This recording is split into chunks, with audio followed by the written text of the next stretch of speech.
பஞ்சமி நிலங்கள் பிற சமூகத்தினரால் ஆக்கிரமிக்கப்பட்டிருக்கிற நிலையில் அவற்றையெல்லாம் மீட்டு உரியவர்களுக்கு ஒப்படைக்க வேண்டும் என்று வலியுறுத்தி போராட்டங்களை நடத்தியிருக்கிறார். இதனால் அவர் மீது சாதிய பகை மேலோங்கி இருக்கிறது.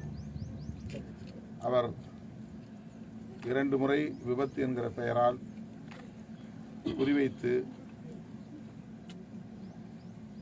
கொல்லுவதற்கான முயற்சியிலே ஈடுபட்டு பாதிக்கப்பட்டிருக்கிறார்.